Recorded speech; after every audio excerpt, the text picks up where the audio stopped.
Hare Krishna. Om Ajnanantimirandasya Jnananjana Shalakaya Chakshuru Militamina Tasmai Shri Guruve Namaha. Shri Chaitanya Manobhistam Stapitam Yena Bhutale Swayam Rupa Kadamayam Dadati Swapadantikam Vandeham Shri Guru Shri Padakamalam Shri Guru Vaishnavanscha Shri Rupam Sagrajatam Sahagana Raghunatam Vitam Tam Sajivam Sadvetam Savadutam Parijana Sahitam Krishna Chaitanya Devam Shri Radha Krishna Padam Sahagana Lalita Shri Vishakam Vidamscha He Krishna Karuna Sindhu Dinabandhu Jagatpate Gopesha Gopika Kanta Radha Kanta Namostute Tapta Kanchana Gaurangi Radhe Vrindavaneshwari Vrishabhanu Sude Devi Pranamami Hari Priye Vanchakalpatarubhyascha Kripa Sindhubhya eva cha Patitanam pavanebhyo Vaishnavebhyo namo namaha. Shri Krishna Chaitanya Prabhu Nityananda Shri Advaita Gadadara Shri Vasadi Gaura Bhakta Vrinda Hare Krishna Krishna Krishna Hare Hare Hare Rama Rama Rama Hare Hare.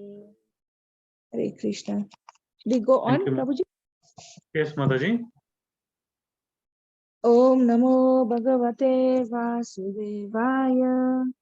Om Namo Bhagavate Vasudevaya. Om Namo Bhagavate Vasudevaya. Narayanam Namaskrityam Naram Cheva Narotamam Devim Saraswatim Vyasam Tato Jayamudiraye Nashta Prayesha Bhadreshu Nityam Bhagavata Sevaya Bhagavati Utama Shloke Bhakti Bhavati Naistiki.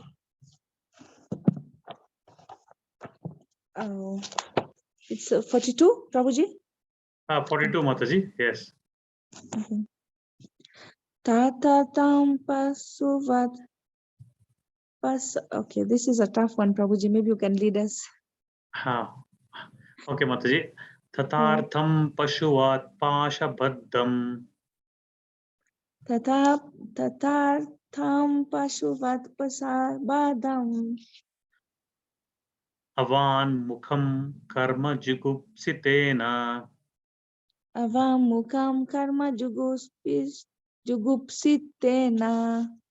Niriksha Krishna Pakritam Guru Sutam.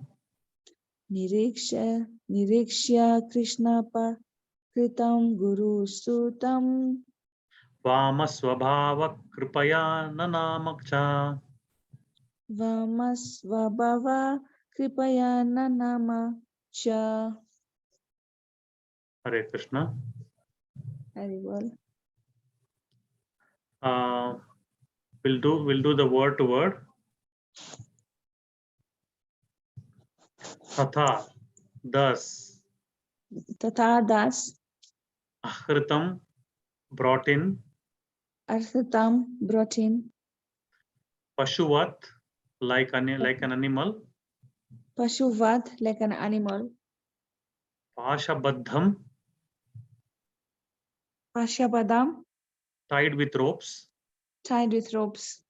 Avak mukham, Avak mukham, without a word in his mouth. without a word in his mouth. Karma, activities. Karma, activities. Jugupsitena, Jugupsitena, being heinous. being heinous. Nirikshya, Nirikshya, by seeing by seeing Krishna, Krishna, Draupadi, Draupadi, Apakritam, Pakritam, the doer of the degrading, the doer of the degrading, Guru, Guru, the teacher, the teacher, Sutam, Sutam, son, son, Vama, Vama, beautiful, beautiful, Swabhava, Swabhava, nature, nature, Krupaya, Kripaya, out of compassion, out of compassion, Nanama, Nanama, offered obeisances, offered obeisances, Cha, and Cha, and Hare Krishna. I can, somebody can read the translation and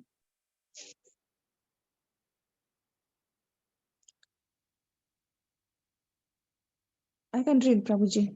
okay, Mataji. Translation by Srila Prabhupada. Srila Prabhupada ki jai. Shri Suta Goswami said, Draupadi then saw Ashwatthama, who was bound with ropes like an animal and silent for having enacted the most inglorious murder. Due to her female nature and due to her being naturally good and well behaved, she showed him due respects as a Brahmana. Should I continue, Prabhuji? Yes. Purport. Ashwatthama was condemned by the Lord himself, and he was treated by Arjuna like a culprit, not like a son of a Brahmana or teacher. But when he was brought before Srimati Draupadi, she, although grieved for the murder of her sons, and although the murderer was present before her, could not withdraw the due respect generally offered to a Brahmana or to the son of a Brahmana. This is due to her mild nature as a woman. Women as a class are no better than boys, and therefore they have no discriminatory power like that of a man. Ashwatthama proved himself to be an unworthy son of Dronacharya or of a Brahmana, and for this reason he was condemned by the greatest authority, Lord Shri Krishna, and yet a mild woman could not withdraw her natural courtesy for a Brahmana. Even to date, in a Hindu family, a woman shows proper respect to the Brahman priest. However fallen and heinous a Brahmana Bandhu may be, but the men have begun to protest against Brahma Bandhus who are born in families of good Brahmanas, but by action are less than Shudras. The specific words used in this shloka are Vama Shwabhava, mild and gentle by nature. A good man or woman accepts anything very easily, but a man of average intelligence does not do so. But anyway, we should not give up our reason and discriminatory power just to be gentle. One must have good discriminatory power to judge a thing on its merit. We should not follow the mild nature of a woman and thereby accept that which is not genuine. Ashwatthama may be disrespected by a good Ashwatthama may be respected by a good-natured woman, but that does not mean that he is as good as a genuine Brahmana. Hare Krishna. Hare Krishna. Hare Krishna Mataji, please accept our humble obeisances. All goes to Srila Prabhupada. Thank you, Mataji. Hare Krishna Prabhuji, Dandvat Pranams, all glories to Srila Prabhupada. Sorry for being late today. I'm sorry. So let's get started with our prayers. Om Ajnanaatimirandasya Jnananjana Shalakaya Chakshurun Militam Yena Tasmai Shri Gurave Namaha. Namo Vishnu Padaya Krishna Prasthaya Bhutale Srimati Bhaktivedanta Swami Niti Namine Namaste Saraswati Devi Gauravani Pracharani Nirvishi Shunyavadi Paschayata Deshatarane Jai Shri Krishna Chaitanya Prabhu Nityananda Shri Advaita Gadadhara Shivasadi Gaura Bhakta Vrinda. Hare Krishna Krishna Krishna Hare Hare Hare Ram Ram Ram Hare Hare. Om Namo Bhagavate Vasudevaya. Om Namo Bhagavate Vasudevaya. Om Namo Bhagavate Vasudevaya. Narayanam Namaskrityam Naram Cheva Narottamam Devim Saraswatim Vyasam Tato Jayam Udirayet. Shrinvata Swagata Krishna Punya Shravana Kirtanaha Hridayantaskauti Apatrani Vidunoti Suchitsadam Nashtaprayeshu Abhatreshu Nityam Bhagavata Seviya Bhagavati Uttamasloke Bhakti Bhavati Nashtiki. Hare Krishna. Let me just quickly go into the purport of Srila Prabhupada from today's verse. And we will also see kind of the overview of what has happened till now to kind of at least the later part of the section to kind of understand where we are in terms of the particular verse that we have for today. So we'll just set the background and then get started with our today's verse. All right.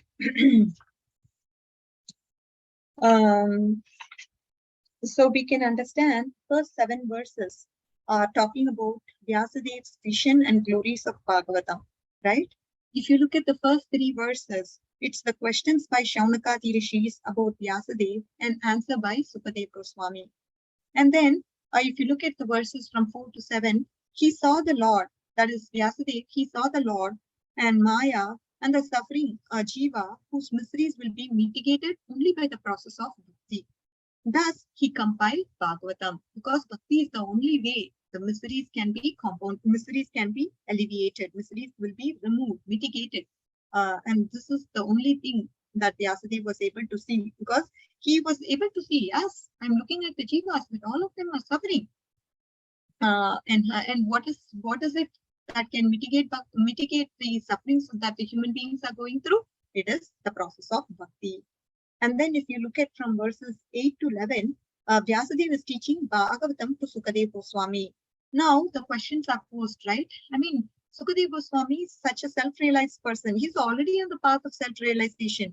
And why does he have to study Bhagavatam? This is the questions the Shaunakadi Rishis had. And even so for that, the answer is that even Atma Ramas, they desire, they have the, because the innate nature of a living being is that it's the nature to serve the Lord. That is there. And that is why Atma Ramas also have the desire to do devotional service. An example would be Sukadev Goswami. And now, if you look at 12 to 16, specifically, these verses are talking about the lamentation of the Pandavas because their sons were killed by Ashwatthama. So, killing of Draupadi's sons by Ashwatthama is talked about in the verses 12 to 14. And then if you look at 15 to 16, it talks about Draupadi's lamentation. And then 17 to 21 talks about the fact that Ashwatthama, what does he do? He releases the Brahmastra. And now 17 to 34 talks about Ashwatthama, Arjuna is now trying to capture Ashwatthama. So specifically these verses, we will try to see at least the translations. Guided by Krishna as his charioteer, Arjuna equipped himself with armor and weapons and set out to chase who? Ashwatthama. And seeing Arjuna coming towards him with great speed, Ashwatthama fled in fear. And then seeing his life was in danger, his horses were exhausted and finding no other alternative. Now Ashwatthama has to use his ultimate weapon, which is Brahmastra, without even knowing how to counteract that. This is the state of Ashwatthama. Thereupon, a glaring light spread in all directions. Seeing his own life in danger, Arjuna now addressed the Supreme Lord, Lord Krishna. So we saw the prayers of Arjuna were from 22 to 26 verses. So he talks about Krishna being the ultimate shelter. He says, Krishna, you are transcendental. You're the original person. You're the supreme controller. You're transcendental to material nature. And you're the spiritual master. You're the master of the spiritual energy who casts away Maya. And you're always situated in Sachitananda, that is eternal bliss and knowledge. And although you are bound by although you are beyond Maya, you execute Dharma, Artha, Kama, and Moksha for the good of the conditioned souls. Why? Because the conditioned souls can see Krishna as a role model and follow a role model. So follow the role model of Krishna to perform their acts. That is why he executes Dharma, Artha, Kama, for the good of the conditioned beings, and then descend. Thus, you descend to remove the burden of the world and to benefit your friends, the dedicated devotees who are wrapped in meditation on you. I don't understand the reason or source of this dangerous effulgence that is coming towards us. I don't understand. This Brahmastra is coming towards us. This effulgence is coming towards us. But what is the source? What I have to do? Something that I don't know, Krishna. You have to guide me, says Arjuna. And now, hearing Arjuna's plea and prayers, Krishna is now going to give a response to who? Arjuna. Krishna is saying, it is the act of Ashwatthama who released the Brahmastra out of fear for his life. He doesn't know how to retract it. So of course, Krishna knows what is in everyone's heart, and that is why intentions are very important. That is why the thought of us, with what intention do we serve Krishna or the devotees, only Krishna knows, because he is in everyone's heart. He is able to understand, and hence we have to be true to our conscience as much as possible, isn't it? Because otherwise, there's no way we could progress in the path of devotional service if we are not true to our conscience. So this is very important. Krishna is watching us all the time, and we have to always try to please Krishna. He knows our intention. Nobody is seeing what we are doing. You know what? I'm serving 24/7. I'm in the temple all day. I'm sweeping the floor. I'm cleaning the bathrooms, but nobody is giving me recognition. Krishna is there in the heart. He knows what you're doing. So we don't have to worry. Krishna sees your intentions. It is not for name or fame that you're doing this job. It is just to please Krishna. This attitude should, again, it is very difficult. If we are starting out in Krishna consciousness, it's very difficult not to expect fame or glory or whatnot, or some perks in Krishna consciousness. But the ultimate, at least we must know what the goal is, isn't it? The goal is to please Krishna. This mood has to come to us ultimately. And when will this mood come to us? It's mercy. We have to put in as much as endeavor as possible. So our duty is to love a person, and that person is the Supreme Lord, Lord Krishna. So if we have to give our full love to him, we should not expect anything in return. Unlike in this material world, if we were to do something, we always expect something in return, isn't it? So this mood of expecting something in return should be completely curbed. And that is what Krishna consciousness is all about. And that way, the love becomes unconditional. And when the love becomes unconditional, so we will try to follow the footsteps of the gopis, isn't it? The gopis are ready to do anything for the sake of Krishna. And the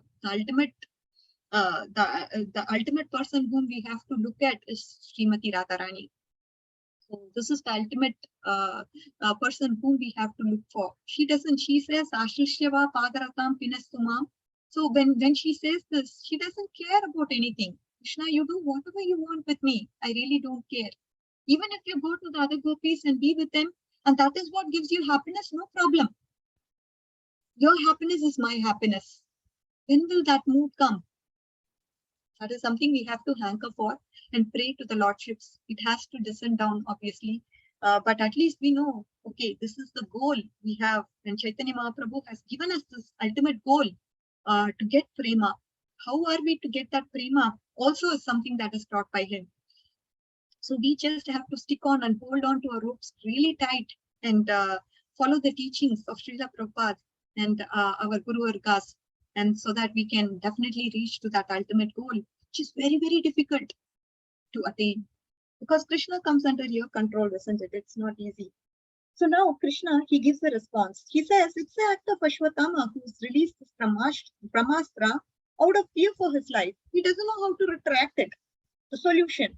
Only another Brahmastra can counteract it. Therefore, subdue this Brahmastra of Ashwatthama with your own Brahmastra. Hearing this, Arjuna circumambulated Krishna and cast his Brahmastra. Look at the etiquette of Arjuna. Now, so now what happened is that, understanding the will of Lord Krishna, Arjuna at once retracted both Brahmastras to protect the world from destruction. It was not only him. His life was under, it's just not his life alone that was put into stake. It was the whole world, right? I mean, Loka Sangraha is something Arjuna is always conscious of, because he is the king. I mean, coming from the Kshatriya background, they always consider the protection of people, and that is very important for them.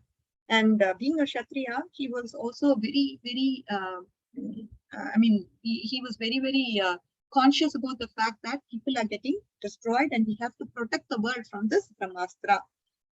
Arresting Ashwatthama, Arjuna, his eyes blazing in anger, dexterously arrested Ashwatthama, bound him with ropes like an animal, and wanted to take him back to the military camp. Lotus-eyed Krishna then spoke in an angry mood.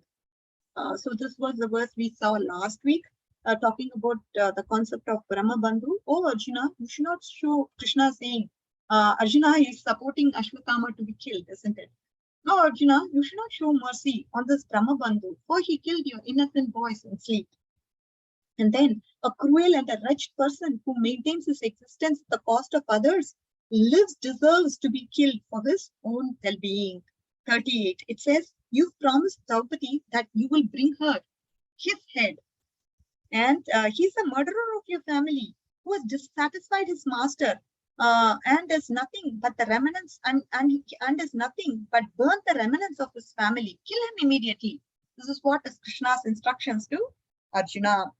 And now we have to understand the fact that Lord Krishna is testing Arjuna, in terms of dharma, to see if Arjuna has passed his test or not. So in spite of Krishna's encouragement, Arjuna, a great soul, did not like the idea of killing Ashwatthama. So this is the mood of a devotee. He understands what is in the heart of Lord Krishna. So I'll try to explain you this concept even further by going deep into this particular aspect. But I want to help you understand this point that a devotee is who would be able to understand the heart of Krishna. And we can see more about this in the later section as we delve into the purport. And then 41 talks about the fact Arjuna reached the military camp and entrusted Ashwatthama to Draupadi. And then today's verse is 42nd, right? And this is trying to actually show Draupadi's mild and gentle nature. Draupadi showed him due respects as a Brahmana due to her well-behaved and female nature. So this is what is kind of the overall theme. Like Draupadi showed him due respects as a Brahmana, because even though he was Brahma Bandhu, according to Krishna, he was Brahma Bandhu. Even though he was born to a Brahmana, he didn't actually perform the act of being a Brahmana, and that is why he is Brahma Bandhu according to Krishna. But here, Draupadi showed him respects as a Brahmana himself. Okay, so due to what are the two criteria for why she did what she did? Because of her well-behaved nature, and because she was a female, right? Females, they do have emotions, and if you look at females as compared to males, even in a household, females have more emotions than that of male in the household. I mean, this probably is true 99.9% of the time, isn't it? I mean, we have our own family as witnesses to this example. So now let's try. I'll try to segregate into different themes and maybe go over different sections in the purport. Okay. So specifically, so here, if you look at Srila Prabhupada's purport, Draupadi, as a devotee, she has this aspect of forgiveness, isn't it? And Draupadi, if you look at her as a woman, as a mother, then she exhibited the motherly nature as well. So here we are trying to understand the fact that, so ladies, they have a particular emotional aspect, and they have a gentle nature, they have a motherly nature, and because of which they don't act like a man. But if you look at in Kali Yuga, women don't want to play their role as mother, which is their natural role, right? Which is their very, very natural role that just comes to them automatically. But what happens is that in Kali Yuga, they want to act like men, and which is why we are actually facing issues. Men have ego, but women are supposed to be tolerant, and women are supposed to be forgiving. Women are supposed to exhibit the motherly nature. But in Kali Yuga, all contradictory qualities are there. That which is not natural for a woman is also being exhibited at times. And Draupadi as a person is giving justice, right? So she's giving justice. And again, if you look at it, in a way, I mean, if we were put into the situation and looking at her womanly, looking at her womanly aspect and motherly aspect, we definitely feel that is what a woman would do. And here, if you look at Krishna tells Arjuna to counteract this Brahmastra with another Brahmastra. And otherwise, what is going to happen is that destruction is going to happen everywhere. And Ashwatthama, he is kind of left powerless, because what's happening now is that Arjuna catches Ashwatthama and does not kill him immediately. And Vishwanath Chakravarti Pad, Srila Vishwanath Chakravarti Pad, he gives a very beautiful point in the purport to clarify the point that Krishna is actually testing Arjuna. When he says kill immediately, this Brahma Bandhu has to be killed immediately. Vishwanath Chakravarti Pada, he is revealing us the secret to say that Krishna is testing Arjuna. He is testing Arjuna's level of consciousness. He is actually trying to understand the level of consciousness from Arjuna's perspective. And then there's also a quotation there to prove. So like how gopis were tested sometimes. Krishna would say, oh gopis, it's middle of the night, you've come here. You should all go home. You should serve your family. That is your duty. That is what is your duty. And 10th canto, Krishna also tells Uddhava, so you are feeling separation from me. And Krishna asks Uddhava to tell the gopis, you see, you are actually feeling separation from Krishna, and you should tell them, tell those gopis that I am in the heart of everyone. And how is it possible for them to feel separation in me? So ask them to meditate upon me.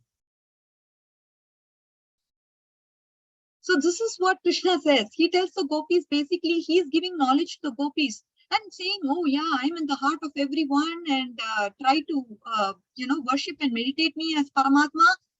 This may be true, but Krishna is just testing those gopis, because again, he wants to glorify his devotees. That is the highest. He wants to glorify the gopis who are the highest amongst the devotees. He wants to increase the rasa with his devotees. This is why he's doing what he's doing. Right? It's just not sarcasm. It's not dry. It's just that he wants to help people understand how glorious are these gopis. They're not ordinary devotees. No. They are ready to do anything for me, and anything and everything for me. This is what Krishna wants to prove to all of us by exhibiting their glories. So from both perspectives, Krishna and the gopis, each of them try to excel one another when it comes to love. And this love is something that everybody hankers for in this world, isn't it? If a family member doesn't talk to you for a day or so, you're going to feel really hurt in your heart, because we all hanker for love. And this love is innate in all of us. If, say, for example, your son did something and you scolded him, and because of which he just doesn't reciprocate with you in an appropriate way, we feel hurt, because we expect love. Any relationship for this matter, we expect love. And if that love is unconditional, then that is topmost, nothing to beat. It's just that happiness is a state of mind, and this feeling has to be felt. And this feeling can be felt only by the mercy of devotees and Lord Krishna. So we definitely need the mercy. And now Arjuna, he takes Ashwatthama to Pandava's camp, where Pandavas are all present and Draupadi is also present there. And now we are seeing an extraordinary reaction from Draupadi Devi. She's completely grief-stricken. She sees the killer of her son. She sees Ashwatthama. Now he is bound. with the palms. He's just bound with the ropes tied to his palms. And Draupadi is saying, please release him. Please release him. He's a Brahmana. You know what? He's a Brahmana. Arjuna, you learned the skill of shooting the arrows from your father, isn't it? From Ashwatthama's father. So it's better you release him. If you haven't learned this knowledge from Ashwatthama's father, you would not have captured him now. So you are using this knowledge against this knowledge that is taught by Drona against his own son. So she says, I'm suffering death of my sons. Please don't let his mom also suffer for the same cause. I know how painful it is. It is not easy for me to go through this pain of separation from my kids. All of my sons have been killed. I know how it feels. I know the pain a mother goes through when she's put into such a situation.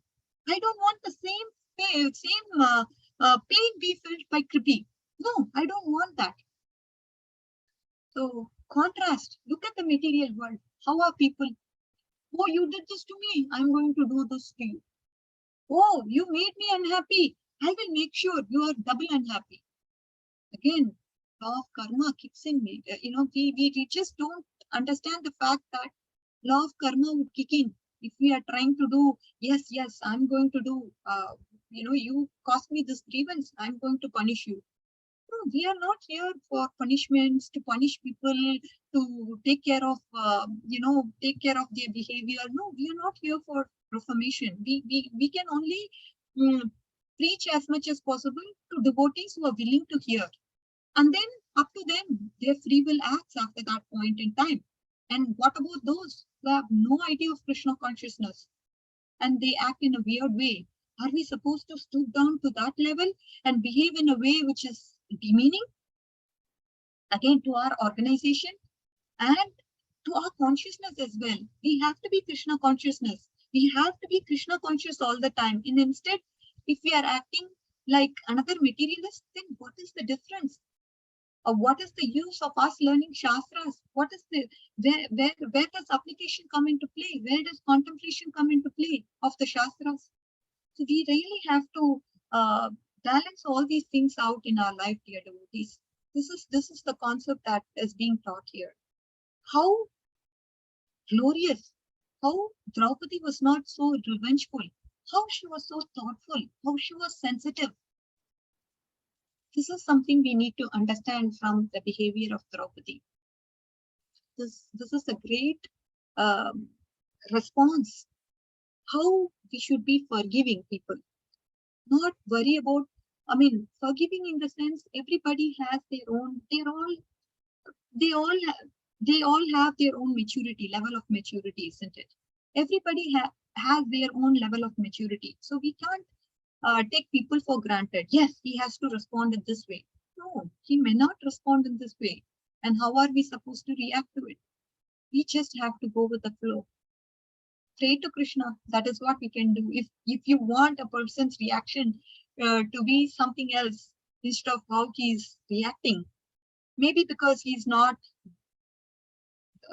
first of all, he may not have knowledge of Shastras. He is ignorant. Because he is ignorant, he can be forgiven. Second of all, he probably may be a devotee, but still is making mistakes.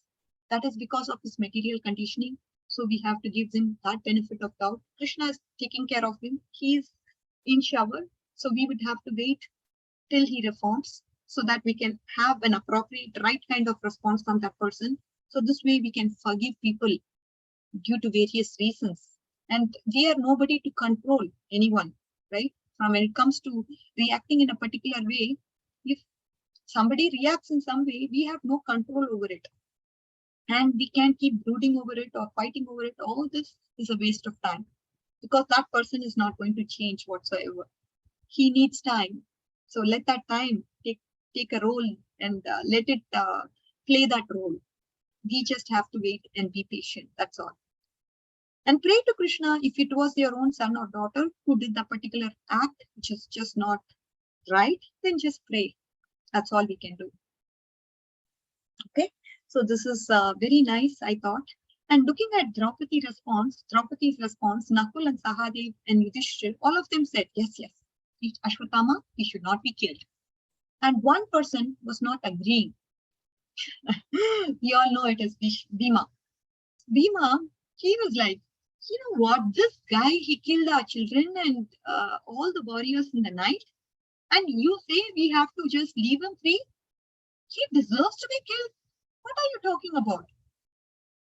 So now Arjuna is hearing all these two contradictions here. So one set of people, so we heard what Krishna's responses, we heard what Draupadi's responses, and based on Draupadi's response, we see Nakul, Sahadev, and Yudhishthira agreed, yes, this Ashwatthama should not be killed. But then we have a contradiction from Bhima saying, oh, what kind of person is this guy, Ashwatthama? You know what? This guy ruthlessly he just didn't have any heart. He just killed all my children and warriors, all the warriors in the night. It's just not supposed to be done. This guy, he deserves to be killed. So now Arjuna is facing a moral and an ethical crisis. Just like how a student, when he's writing an exam, he has an opportunity to copy, let's say, from another paper.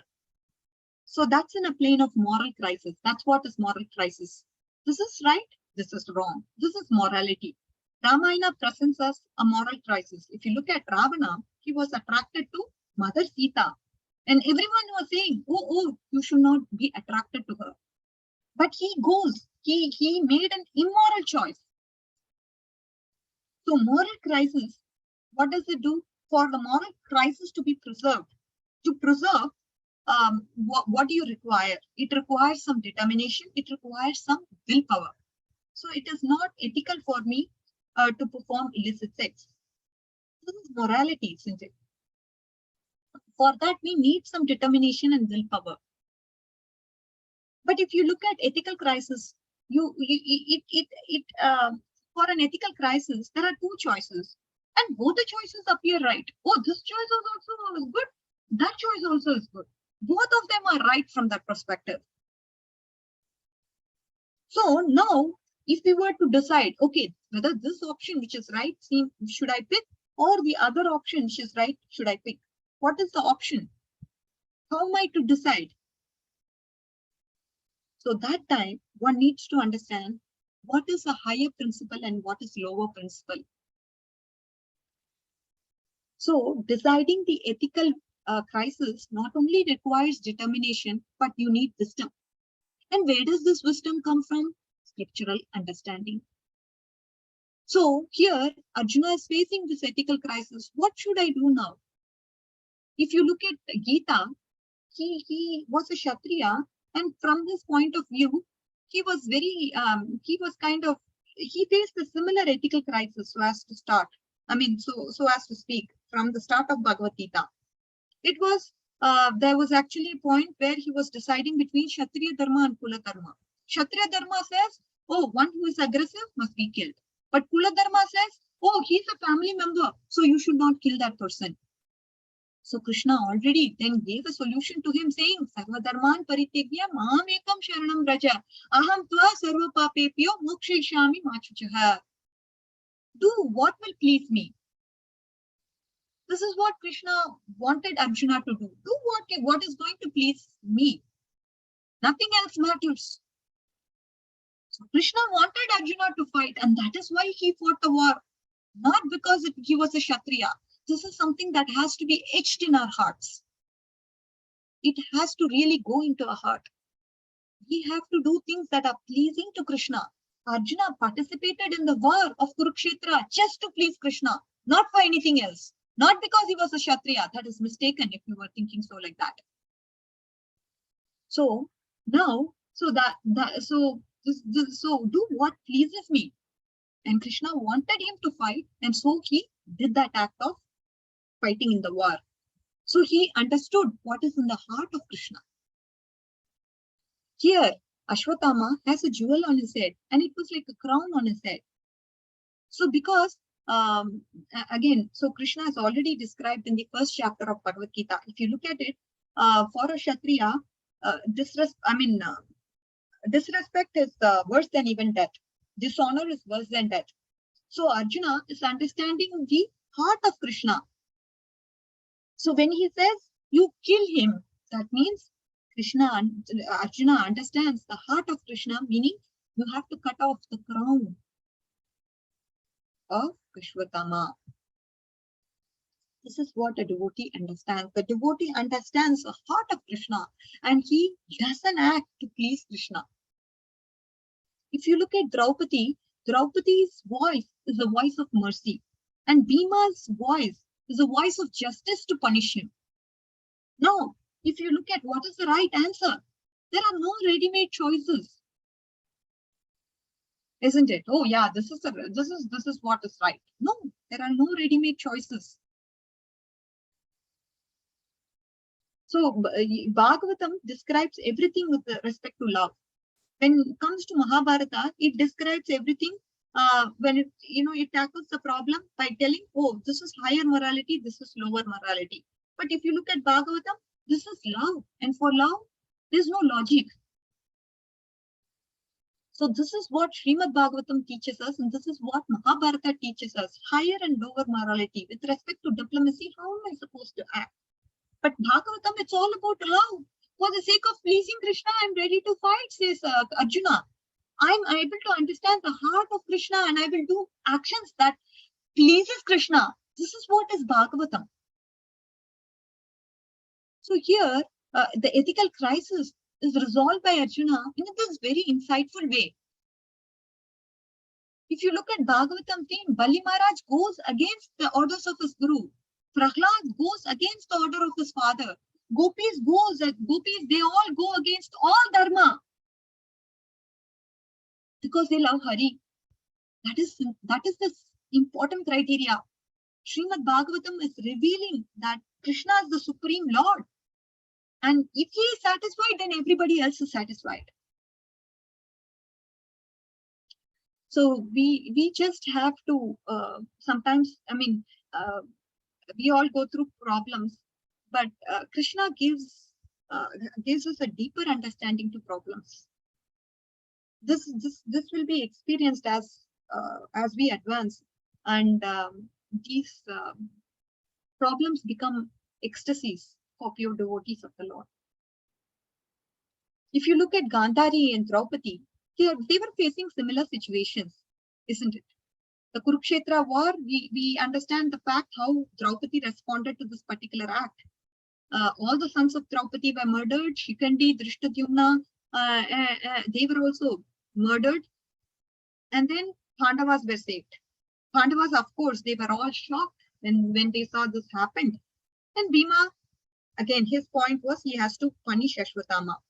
And Draupadi was sensitive. So how she reacted and how did Gandhari react? When Gandhari saw Krishna after the war, she cursed Krishna. She said, you're going to lose all your family. The entire Yadu clan will be lost. Just like how I have to bear the news of my sons passing away, like that you're also going to experience the pain of your family getting destroyed. Of course, Krishna used this curse to eliminate the Yadavas who completed their purpose of serving in this world. Krishna was, of course, looking for a right reason to move them to other worlds. So we see that Draupadi reacted in a particular way on the side of Dharma, aided by Krishna, the Supreme Lord. And Gandhari, even though she was personally dharmic, but she was surrounded by everyone who was following Adharma. Because of her family affection, she had to stand by people who are doing Adharma. She continued to manifest Adharma by cursing even Krishna. So both of them, if you look at that point of view, both of them had children, both of them lost their children. And how they reacted and responded to this particular situation is different. This is the beauty of life. You and I may be put through the same situation, but how do I react to that situation versus you? There is free will there. This is the beauty of life. We all have little control of what happens to us. We all have. That is the greatest gift of God. Even though an unfortunate situation has happened in our lives, how are we to respond to that unfortunate situation is something that we have control of.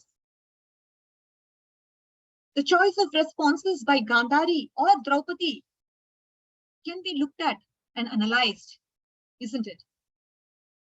Either we can build a positive or a negative approach to our reactions. This is free will. So this is the beauty of this world, and we definitely have to thank Krishna, because the choices we make determine our. Each action that we perform, we are actually creating a body through our actions. This is very important and very subtle. Nobody understands this, isn't it? We are actually preparing ourselves for future births by reacting in a particular way, because they are all stored as impressions. At the end of the day, we may think, oh yeah, no big deal. The more emotions are put into a particular reaction, the more we are going to be tormented by it in the future also. The more we are going to perform that act repeatedly. So, dear devotees, this is all very subtle, but it is so complex as well to understand how we are operating in this material world. I just wanted to bring these few things across to you so that you understand the whole perspective and context to what is being talked about here in this particular verse. And today being Radhashtami, I just thought maybe I'll go through a quick pastime so that we all can be blessed by Srimati Radharani. If you're all okay with it, I'll just cover a quick pastime, very short pastime, maybe for 5 minutes or so, and then conclude the class. Is that okay? Okay, Mataji. Sure, okay. Sure. So this is a beautiful pastime. It is about the fact that Yashoda Mai, she's the mother of Krishna. She always watched Radharani, and she always thought, oh yeah, it'll be nice if I can have this girl as a wife for my son Krishna. She's so beautiful, she's so smart, obedient. She's such a wonderful hostess, and she also cooks very, very well. So Yashoda Mai, she always invited Radharani to cook for Krishna, because she knows Srimati Radharani was blessed by Durvasa Muni that whatever she cooks, it will taste like nectar. And so simply by tasting it, this person will go to spiritual world right away. That is what Yashoda Mai felt. And therefore, Yashoda Mai always invited Srimati Radharani to cook for her. And she looked at Srimati Radharani for a very, very long time. She was about 5 years old. She kept thinking, how nice would it be if she can marry my son Krishna? So one day she could not control herself. So what happened was, she seized that moment and she caught Srimati Radharani. She put her on a lap, and then what did she do?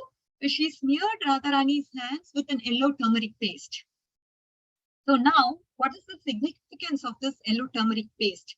The fact is, in India, when an engagement is concluded, when a groom's father comes to the bride's father, and together they agree that, okay, my son will become your daughter's husband in the future.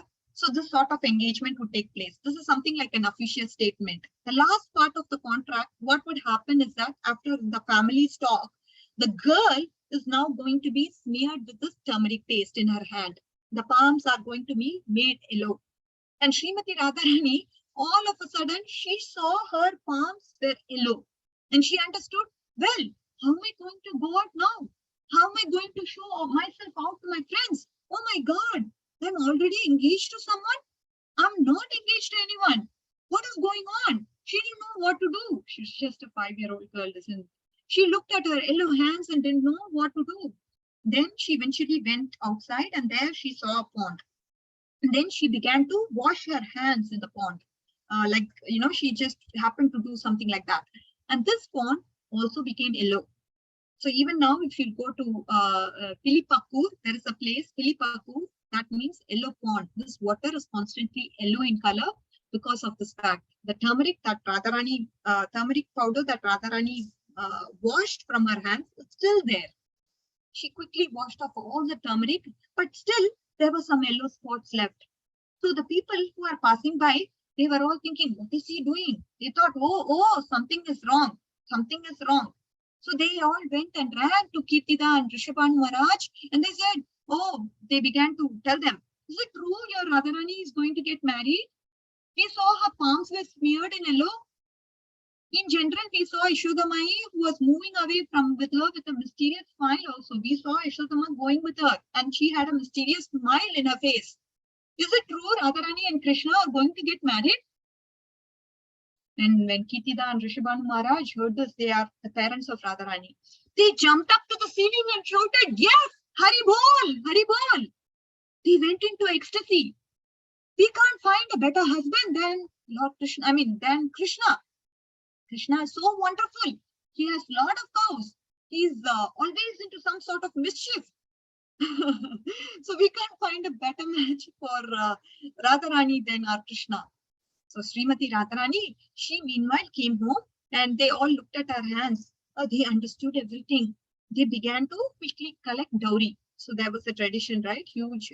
It is customary that Indian families, as a token of love, they would give huge trays of jewels to the bridegroom.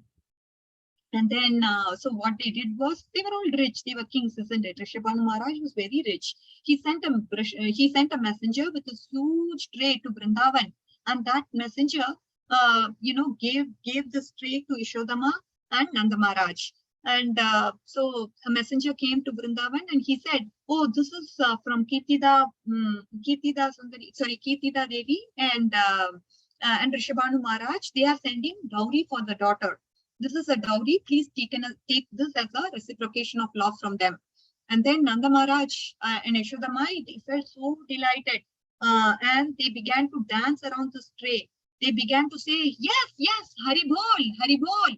Finally, our son, he has found a worthy wife." Yashodamai, she began to look at how am I supposed to reciprocate to them? They have so many jewels here. And all we have is sour cream, we have cheese, we have cows, we have lot of butter. How can I give them jewels? How am I supposed to reciprocate with them? I really don't have a return gift to send to Kirtida. What am I supposed to do? She became, with great anxiety. She was asking her neighbors, "Oh yeah, I need various jewels to send to Rishabhanu Maharaj and Kirtida. What am I supposed to do?" Like that. And between Krishna, he came running. And he said, he was just a 6-year-old boy then. He came running and he said he saw this huge tray of jewels. He had never seen such kind of jewels before. And he loved all these jewels. And he remembered that Nanda Maharaj, he used to plow the field. He remembered the fact. So he plowed the field and he was actually waiting to scatter some grains on the field, on the plowed field.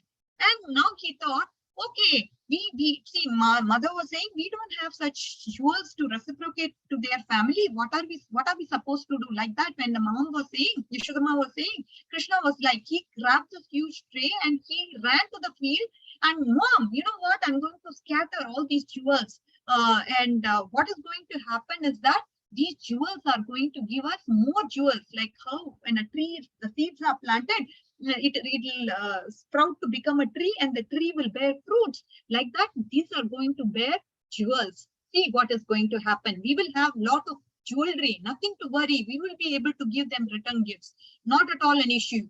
Nanda Maharaj smiled. Have you seen jewels grow?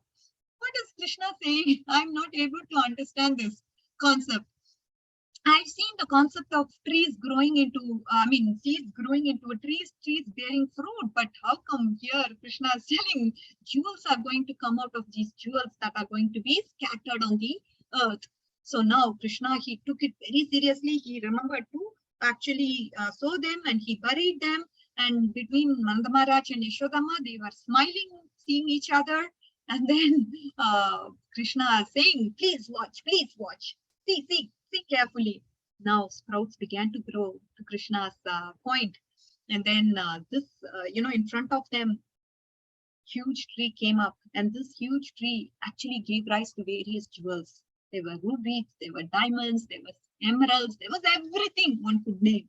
And then Nanda Maharaj, Yashodama, they scratched their heads. Oh my God, what is this guy trying to do? All the formalities were now followed to announce that Radharani and Krishna will be formally engaged and they will become husband and wife. And everyone was overjoyed. But at this moment, there was one person in Vrindavan. It was Purnamasi.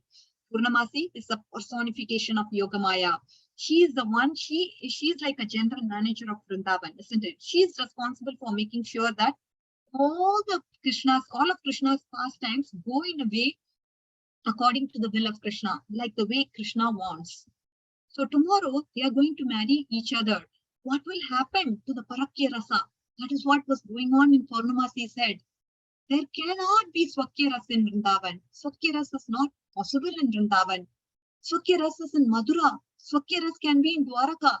But Swakya Rasa cannot be in Vrindavan. I have to break this engagement. I have to do something to prevent this from happening. Like that, she began to think on all the messengers.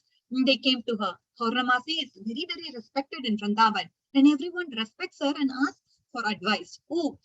So now we are seeing that Nanda Maharaj and Yashodama, they are going to come and tell this to Purnamasi, and so that the decision can be made. And Nanda Maharaj, and as planned, Nanda Maharaj and Yashodama, they come to Purnamasi and they bow to her. And they said to Purnamasi, Krishna is going to get married to Radharani. And then she says,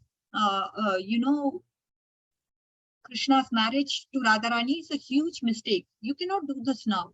I calculated their horoscopes and I know this is a most unfavorable moment. If you marry them now, nothing good is going to come out of it. Nothing good. Therefore, you must wait. This is what I would do. And you know what? Radharani is just 5 years old and Krishna is only 6 years old. We have to wait a little. You can wait. When there is a favorable moment, we can just make this all happen. Between, I will also send this horoscope to Gargamuni. Gargamuni will calculate the horoscope for 20 years ahead. We will find an auspicious day and we will marry them. So this is how Purnamasi actually broke the engagement of Krishna and Radharani. And we all know Parakya is what prevails in Vrindavan. And this mood of separation is something that can be compared to anything in this world. Or even in the spiritual world. This is the highest rasa. This is the highest rasa. Nothing can beat this. So Krishna and Radharani never got married. This is what is the little pastime that I wanted to share specifically during the appearance day of Srimati Radharani, because she is the one who can bestow the mercy to all of us so that we can actually progress in this path of devotional service. So with this, I will conclude my lecture for today. Thank you so much, dear devotees, for patiently listening to me. And I appreciate all your attentive ears. And thank you so much. Srila Prabhupada ki jai. Gaura Bhakta Vrinda ki jai. All glories to the assembled devotees. Vancha kalpatarubhyasya kripa sindhu devacha patitanam pavanebhyo vaishnavibhyo namo namah. Hare Krishna. Hare Krishna. Thank you, Mataji. Thank you for the wonderful session. Nicely explained, the version of Draupadi and Gandhari, and also giving us that nectar of Radharani's pastime on Radhashtami. We have Radhashtami in Kenya tomorrow. Oh, so, wonderful. Already set the mind. Thank you. Thank you so much, Mataji, for that wonderful pastime. Are there any questions? Hare Krishna. I think because of the festivities, we have a limited crowd these days. So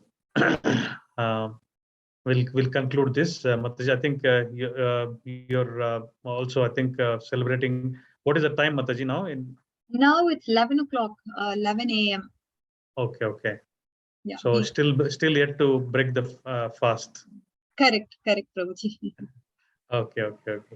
Happy Radhashtami to you, Mataji. Thank you. Thanks so much. Yeah.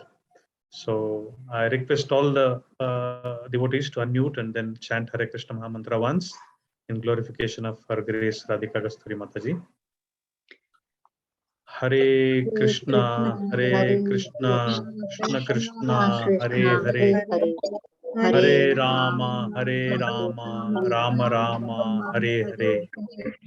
Vancha kalpatarubhyasya kripa sindhubhya eva cha patitanam pavanebhyo vaishnavibhyo namo namah.